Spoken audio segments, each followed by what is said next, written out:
Our whole lives changed in that moment. My child was gonna die. That was the first thing that went through my head. But he's a tough dude. I never would imagine having many pinch and poke, as much stuff he goes through. Doctors walk in and they say the word leukemia. It's like somebody takes your whole world and turns it upside down and says, okay, now figure this out. It's terrifying, confusing, and really hard to understand.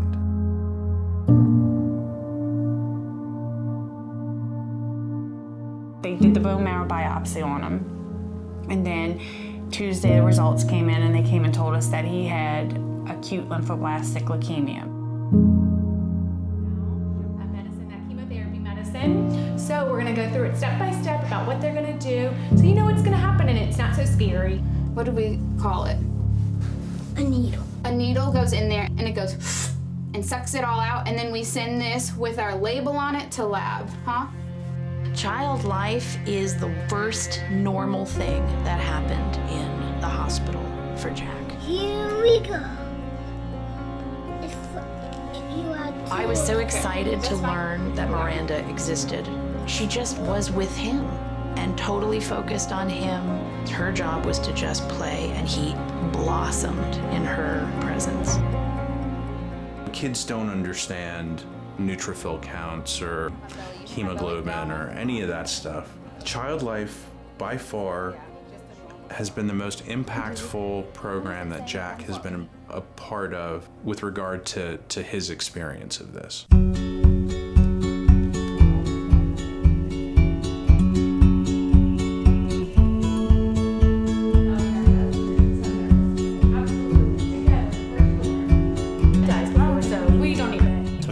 Is that educator who can help a child understand what's going to happen to them and be ready for a procedure, which really can improve the patient's experience. Just them helping and being there and helping explain things to him and just letting him be a kid, things that I couldn't do or didn't know how to do for him in the hospital. They were right there to take care of it. If somebody's scared, they will help him. She talked to me like deep into like what was going to be going on, how they were going to do it. We're kind of like teachers for all this hospital stuff.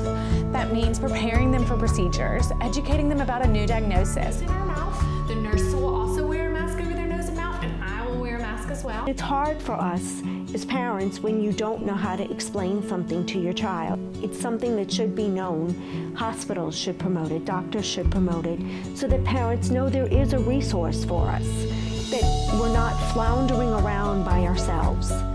The unknown is the fear. Mom and dad can't necessarily go to the operating room or can't be present in certain procedures, but a child life specialist can be. And we're there to be that trusting person, that person to hold that hand. Stick, all done. All right, buddy. We don't charge for our services because we truly feel that every child deserves the service that we provide.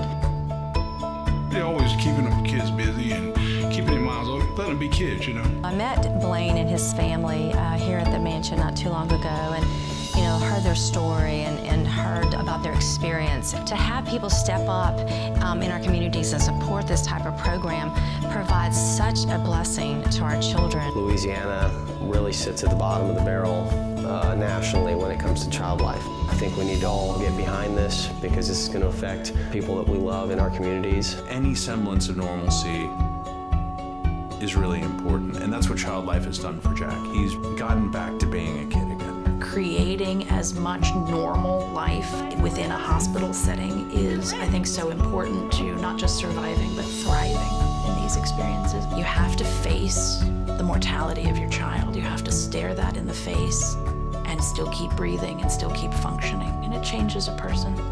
I insist that it's going to change us all for the better, and it kind of has to. If you feel so moved, we really appreciate the support. This is just a call to action, and I think if we all come together, we can really make a tremendous impact on our community. Thanks.